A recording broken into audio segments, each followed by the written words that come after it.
Enes Kanter is one of the most faithful athletes in all of the NBA. As he travels from team to team to team, he exudes this sort of undying loyalty, a commitment that he by all means intends to follow through, all the while being one of the most unplayable players in the league. His style of play in 2011 was impressive enough for him to get drafted third by the Utah Jazz, but so old and archaic now that he was traded for a 33-year-old Carmelo Anthony, and his contract, once worth $70 million over 4 years in 2015, is now that of the veteran's minimum. In the past, he gave OKC no choice but to barely play him in the playoffs, and his calling on the team was no more than that of a sixth man due to his slow skill set and lack of defense. Now in Portland, throughout the course of the season, he's likely going to play the same role that he did in Oklahoma. However, he fits very nicely with the system, and the culture there feels like it's the perfect place for him. The group of guys around him make it feel like that's just where he's supposed to be. But the fact that Enes Kanter is playing for the Trailblazers, or even in the NBA at all, is nothing short of atrocious in the eyes of his home country, Turkey. In fact, they hate that he even lives in the United States. Now, most of Turkey isn't like any other European country, like Slovenia, where they love Luka, or Georgia, where they love Zaza a little too much. Most of Turkey wants Enes Kanter, the professional American basketball player, in prison. The United States of America is a beautiful place, in theory. People with all sorts of hopes and dreams can come to the melting pot that is America and are free to pursue whatever happiness they wish, protected by a government that is bound to the Constitution. That very same Constitution allows for most any resident of the United States to speak about whatever they think is right. That's why Colin Kaepernick is such a big deal. He used his power of free speech to protest black injustice as an American resident. That's why LeBron James is able to call Donald Trump a bum, and why the President of the United States can say that LeBron is dumb. The beauty of the United States is freedom, and that's what Enes Kanter fully possesses right now as a resident of the USA. If we take matters across to Europe, however, we see that Turkey doesn't have the same freedoms that we do in North America or Great Britain or in the European Union. Recep Erdogan is the president of Turkey, the country that is holding the most journalists in jail with 68. That's not good. So for a little bit of context, let's imagine Stephen A. Smith in jail for talking bad about President Trump. Something that he already has done before. Now imagine that 67 other people who write for newspapers or on national broadcasts, people that are abroad, stuff like that, are arrested for the exact same thing. And all that it has to do is not coincide with the president's ideals.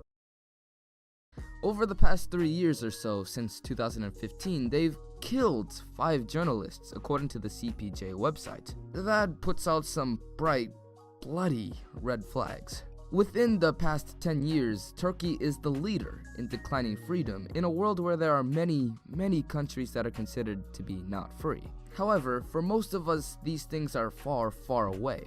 The watchers in America, along with myself, don't have to worry about the number of journalists killed in the Middle East or Russia or China or something. It doesn't affect our day-to-day lives. We're free to say whatever, to express however, as long as it doesn't explicitly harm somebody else. Enes Kanter, on the other hand, has to speak out. He has to worry, for the sake of his country.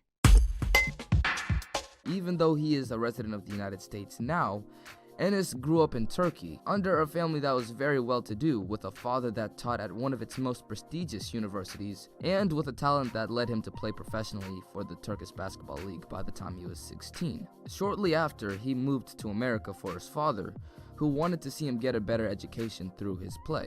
Approximately $72 million later, Enes Kanter is living comfortably in Portland, Oregon, while his dad faces 15 years in prison, and his family is under the constant watch of the government and harassed regularly due to their connections with Enes. Enes Kanter, the basketball player, the dude who stood up against LeBron, the Euro half of the OKC Stache Brothers, is an officially declared terrorist by the government of Turkey. Why? Such a simple question, and there is a simple answer, but it is very, very disturbing. It's gonna require some political context, so hold on for a second. There are tanks involved. On July 15th, a few days after the Warriors KD shock of America, A military coup was attempted on the Turkish government. Basically, some people within the military who didn't like the way that President Erdogan was running the country came up to the capital with tanks and armed forces to threaten the current government. The grounds for the coup were Erdogan's deviation from secularism, loss of democracy, disregard for human rights, among other offenses. Basically, they accused him of trying to be a dictator. The other soldiers that still stayed with the government fought back, and the end result was over 300 people dead, and President Erdogan keeping his power. Okay, so maybe a little bit complicated, but that night, that revolt changed the life of Enes Kanter and his family. You see, in Turkey there was a movement to try and make Islam a more appealing religion to people in other countries, founded by Muslim cleric Fethullah Gulen in 1982, known as the Gulen Movement, or simply Hizmet, which means service in Turkish.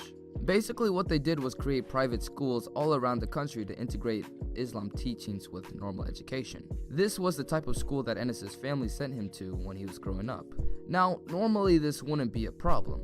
The Hizmet schools of Turkey proclaimed themselves to spread teachings of love, peace, and all-around nonviolence. However, in 2016, President Erdogan placed the blame of the revolt on Gulen, who was his former ally, and the Hizmet movement, and pretty much declared anyone who was a part of it terrorists. From that time, the Turkish government arrested over 50,000 people and laid off over 100,000 workers thought to be associated with the Gulen movement. The schools have been shut down since, media members have been fired, and this has all happened in the past 3 years. So people in Turkey right now, fully behind the regime of President Erdogan, possess a strong hatred for Gulen. The only reason he isn't arrested is because he moved to Pennsylvania in 1999, where he can't be touched by anyone thanks to the good old US Constitution. Okay, so now that we're all caught up, let's get back to Enes Kanter. Enes moved to America to earn a chance at going to one of their top colleges, which he did basketball-wise by signing to Kentucky.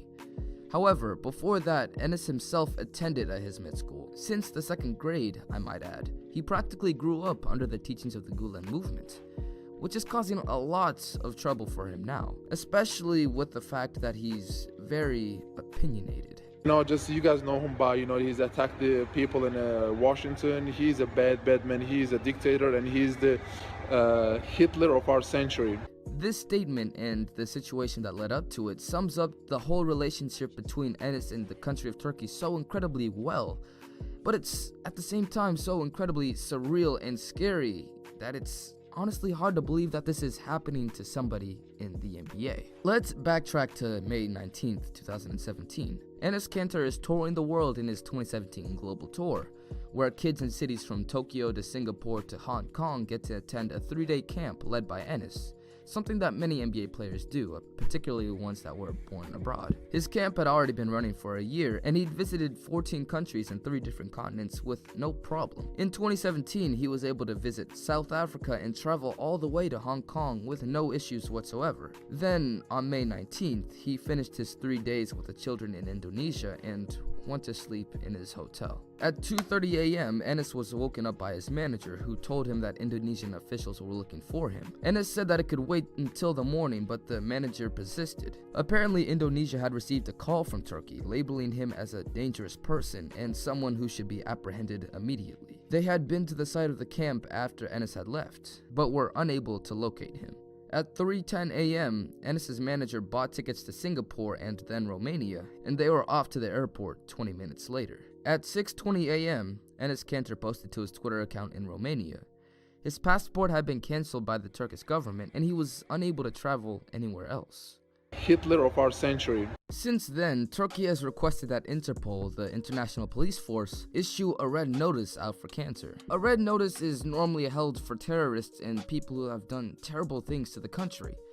It's basically a search warrant, but from an entire government, and all of the continent is looking for your arrest. The game played in London between the New York Knicks and Washington Wizards made headlines because Enes was unable to go, quite literally because he was afraid of Turkish spies potentially killing him. It's bad enough that Enes is a part of the Hizmet movement, you might be thinking, but does that really call for Turkish officials labeling him as a dangerous man?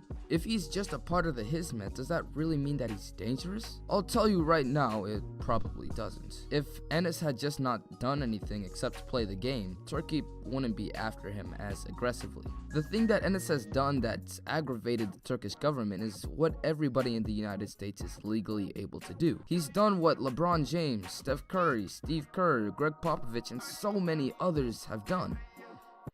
He spoke out. Instead of speaking out against Donald Trump or a misguided Fox News lady, however, Enes has been the leading representative for the Gulen Movement.